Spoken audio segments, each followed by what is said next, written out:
2022년에 여기만큼은 좀 주목해야 된다 하는 부동산 섹터 같은 게 좀 있을까요? 지금 많이 올라가 있는 상태에서 아파트 이자까지도 지금 더 많이 올라가는 상태가 되다 보니까 지금은 이제 가장 위험한 시기가 아닌가. 예, 솔직히 얘기해서. 그러니까 오히려 만약에 이제 현금을 들고 있거나 내가 이제 아파트 살 계획이 있다라고 친다면 조금 좀 빠졌을 때, 예, 사는 게 낫지 않을까. 그리고 위기는 오히려 지금서부터 시작이 되는 게 아닌가라는 생각이 들어요. 오히려 지금 투자를 좀 공격적으로 하기보다는 그 현금을 많이 있으면 그걸 가지고 있으면서 하락장을 좀 기다리는 게 오히려 더 낫다는 말씀이시죠? 그렇죠. 예, 그래서 지금 주식, 그러니까 항상 이게 부동산 투자는 그 주식을 알아야 되고, 주식을 알아야 되는 거는 세계 경기 흐름이 어떻게 되는지를 알아야지 대체를 하는데, 만약에 지금이 2007년도다라고 생각한다면 지금 부동산을 샀을까요? 예, 안 샀겠죠. 그렇죠. 예. 2008년도에 한 30% 빠지는데 부동산도 지금은 꼭 투자가 뭐 무조건 내가 갖고 있는 현금을 다 투자를 해야지 투자는 아니거든요. 때를 보고 그때를 좀 기다리시는 게 낫지 않나. 저는 현재는 그렇게 보고 있어요. 지금은 좀 기다려야 될 때다. 내 집 마련을 좀 준비하시는 분들도 있을 텐데 고가까지는 아니더라도 내가 그래도 좀 안정된 생활을 위해서 소유를 해야 되는 게 아닐까요? 그러니까 이게 부동산이 안 좋은 게, 그러니까 특히나 아파트, 예, 이런 게 안 좋은 게, 요번에 뭐 연준에서 이제 금리를 또 올린다고 했잖아요. 그러니까 금리를 올린다고 하고 테이퍼링 한다고 하니까 이제 주식이 막 떨어지고 그러는데, 부동산만 하시는 분들은 이제 그런 국제 정세나 이런 쪽에 관심이 별로 없어요. 근데 저는 한 2006년도 그 이전서부터 2003, 4년도서부터 이제 부동산을 했으니까 2008년도 금융위기를 겪어봤거든요. 근데 2008년도 금융위기를 겪었을 때 그때 이제 집을 많이 갖고 있는 사람일수록 그러니까 지금 현재는 없습니다. 예. 예, 지금 투자를 못 하고 있어요. 예, 그러니까 그때 이제 파산을 거의 하는 거죠. 왜 그러냐면, 그러니까 그 아파트가 제일 안전하다 이렇게 생각을 하는데 아파트가 제일 위험한 게 아파트입니다. 왜 혹시 예. 왜 그렇게 생각을 하실까요? 그러니까 아파트는 이제 아파트가 2006년도가 이제 최고점을 찍었다고 그랬잖아요. 네. 그때가 한 14억 정도 했었고, 그리고 2008년도 이제 금융위기가 터지고 나서 9월 터지고 나서 12월 달에 얼마가 찍혔냐면 8억 7천이 찍혀요. 그러니까 굉장히 많이 떨어진 거죠. 네. 그러면 한 어느 정도 빠졌냐면 33% 정도가 빠진 거예요. 근데 아파트는 뭐가 있냐면 KB 시세라는 게 있습니다. KB 시세는 아파트의 가격이 얼마다라는 게 보여지는 거예요.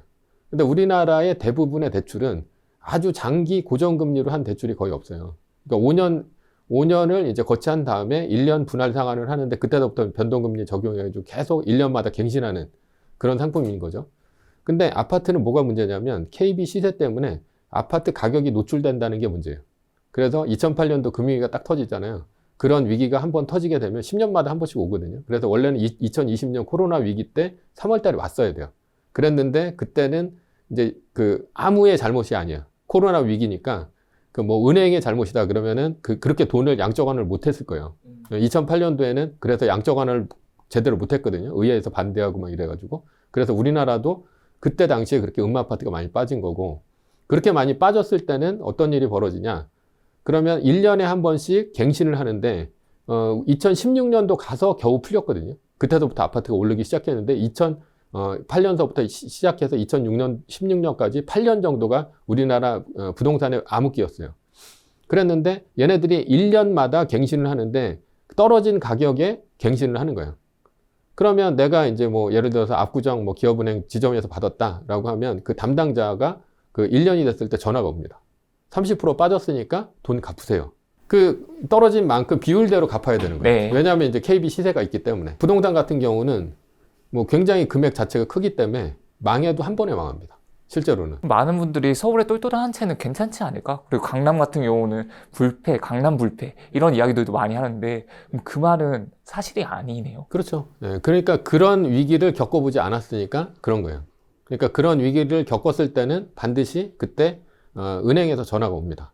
왜냐하면 걔네들은 자기네들이 전화 안 할 이유가 없거든요. 그리고 자기네들이 담당자니까 그때 전화를 안 하고 이제 30% 깎인 가격에 이 원금 상환을 요구를 안 하면 그러면은 본분을 이제 망각하게 된 거죠. 그래서 그 사람들은 잘립니다. 거기서 안 했을 때는.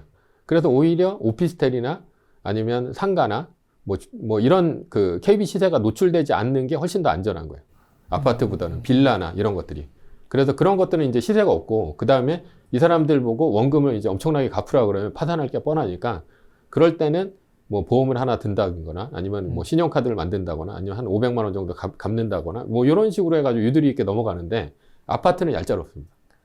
그래서 아파트는 지방에 있는 아파트건 뭐 서울에 있는 아파트건 관계없어요. 다 KB 시세가 있으니까. 그렇죠. KB 네. 시세가 딱 뜨면 그때는 KB 시세에 맞춰가지고 항상 대출 그거를 보잖아요. 그 연장을 할 때. 그러면 그때 바로 갚으라고 하는 거예요. 그럼 만약에 네. 대출이 없는 사람은 그래도 괜찮겠네요. 그렇죠. 근데 그렇게 네. 되면은 자기가 현금으로 10억을 거기다가 아파트에다 넣어둘 이유가 없죠. 또는 전세를 만약에 네. 끼고 사는 사람들도 있잖아요. 근데 이제 전세 네. 가격도 같이 떨어집니다. 아, 그때는. 그러면 이제 전세 가격이 떨어지면 전세를 또 태워줘야 될 거 아니에요. 네. 근데 그것도 한 2억이나 3억 줘야 된다니까요. 음. 한꺼번에. 그걸 안 주면 전세에 대해서 전세금 보증 반환 소송이 들어가거든요. 그렇게 되면 이자가 12%예요.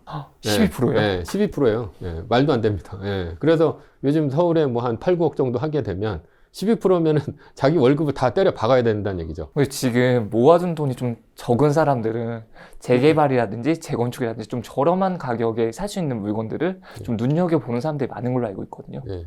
그러면 빌라 또는 재개발, 소장님께서 혹시 투자를 해보셨을까요? 아, 그럼요. 제 재개발 뭐 이런 것부터 시작을 했는데. 장점과 단점, 거기 좀 말씀해 주실 수 있을까요? 재개발도 여러 가지인데 저는 이제 그런 그 관리처분 이후에 들어가는 재개발을 재개발이라고 하잖아요. 예, 근데 저는 그렇게는 안 했고, 그러니까 초기에 들어간 재개발들이 있었어요. 아, 관처 네. 전에요? 네. 그러니까 뭐 그런 거 전에 아예 재개발 얘기도 없었을 때, 그때 그 재개발 빌라를 사서 갖고 있다가 재개발 얘기가 돌면 그때 팔고 나오는 거죠. 아, 조합 설립 인가 전에 들어가시는 건가요? 조합 설립이 아니라 조합 설립 자체가 없었을 때, 그러니까 아. 아예 재개발, 그때는 아주 재개발 초기 시장이니까 미래를 보고 이제 들어가는 거죠.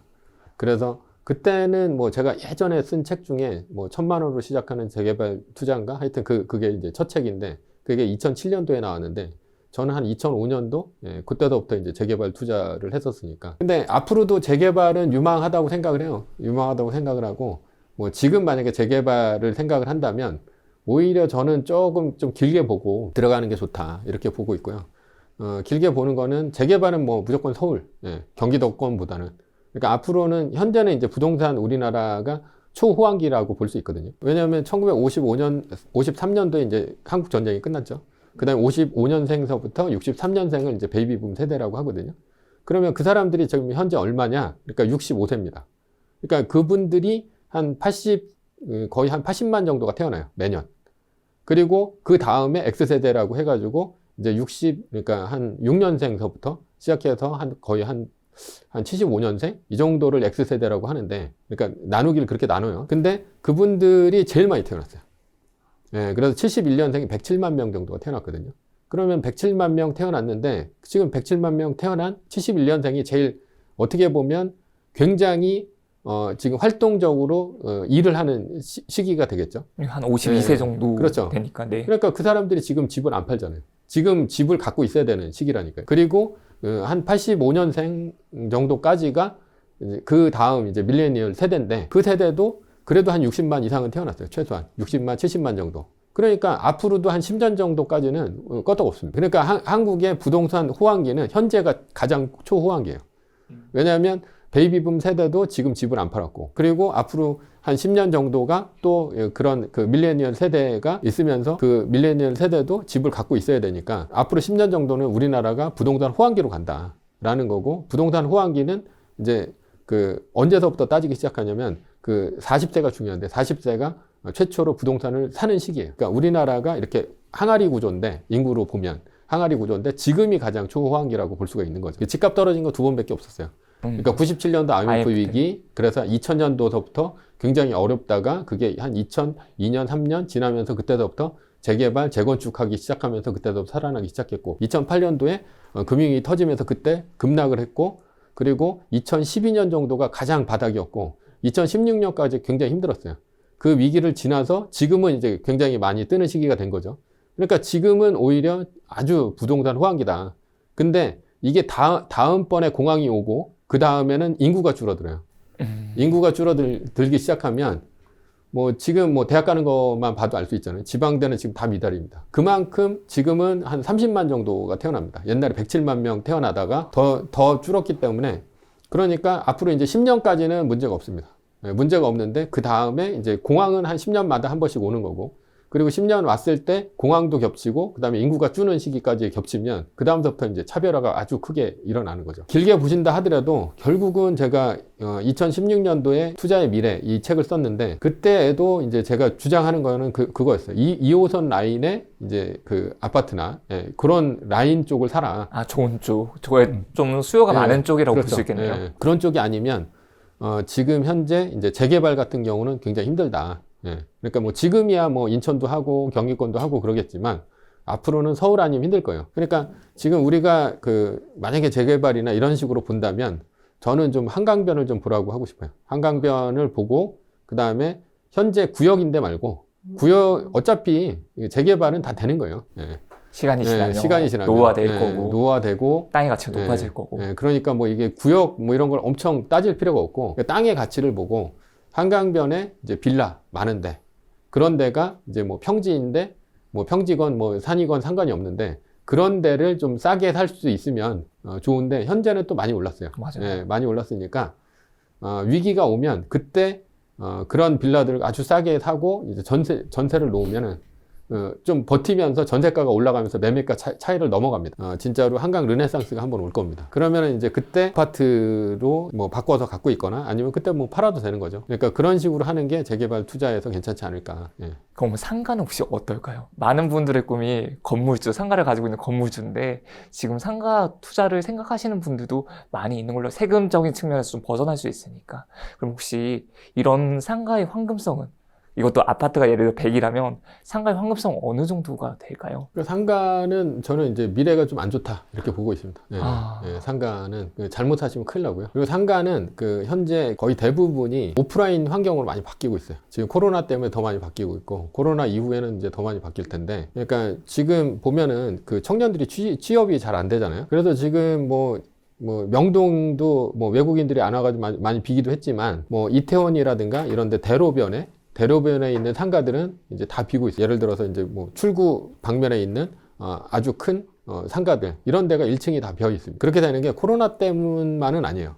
왜냐하면 취업들이 안 되고 있다 보니까 뭐 청년들이 취업이 안 되고 있다 보니까 이 청년들이 주머니가 이제 가벼운 거죠. 그런데다가 이 스마트폰이 보급이 되면서 얘네들이 이제 SNS 같은 걸 되게 많이 합니다. 그래서 SNS를 통해 가지고 이 사진, 그러니까 인스타나 아니면 페이스북이나 이런 사진을 찍어가지고 올리는 게 이 사람들의 일상이에요. 그리고 SNS를 잘 하니까 장소를 안 가려요. 예전에는 이제 SNS도 없고, 그 다음에 뭐 맛집 검색 이런 것도 안 됐으니까 그냥 뭐 지하철역 가까운 데가 뭐 파스타집이다. 그럼 한 16,000원짜리 파스타집도 가가지고 먹었단 말이에요. 근데 얘네들이 요즘에 어떻게 하냐? 이런 이제 맛집 블로그나 아니면 맛집 뭐 이런 인스타 같은 걸 보고 그리고선 인스타 잘 돼 있는 데를 해가지고 아주 골목으로 들어가서 한 6,000원짜리 그런 이제 파스타 같은 걸 먹고 그 다음에 거기서 뭐 맛은 없어도 됩니다. 비주얼이 괜찮은 거죠. 인테리어도 좋고 그런데 이제 사진 찍어가지고 이제 올리는 거죠. 그리고 가성비를 엄청 따지는 거예요. 오프라인의 환경이 예전이랑 다르게 변하는 거네요. 그렇죠. 오프라인 환경 자체가. 그래서 상가가 수익률이 굉장히 많이 떨어졌습니다. 그러니까 홍대에 있는 상가도 뭐 6%는 뭐 옛날 말이고 지금 한 1, 2% 그 정도까지 많이 떨어졌고 근데 가격은 올라요. 가격은 오르는데 그런 경우도 이게 또 위기가 왔을 때는 또 힘들어지죠. 대출 어차피 뽑아가지고 하는 거니까 힘들어지고 뭐 거기서 이제 가격을 더 붙여가지고 해야 되는데 앞으로도 그런 환경 자체가 그렇게 바뀌고 그리고 이제 상가는 이제 상권이 좀 자주 바뀌어요. 그래서 뭐 가로수길 이런 데는 이제 진작에 망했고 뭐 압구정 같은 데는 이제 망해서 다시는 살아날 생각을 안 하니까 뭐 지금은 뭐 연남동이나 뭐 망리단이나 뭐 여러 가지 계속해서 이제 패턴이 바뀌거든요. 그게 이동을 하다 예전에 가로수길이 유명했다 바로 옆에 있는 세로수길이라고 거기가 유명해지고 또 다른 데가 유명했다가 또 다른 데로 옮겨가고 그리고 한번 망하면 다시는 이제 살아나질 않습니다. 그쪽으로 또 뭐 이렇게 살아나야 되는데 한번 올라간 이제 월세는 내리질 않고 내렸다 하더라도 한두 군데만 생겨서는 안 되거든요. 다 그쪽으로 이제 이동을 해버렸기 때문에 꼬마 빌딩도 별로 그렇게 저는 좋다고 안 보여요.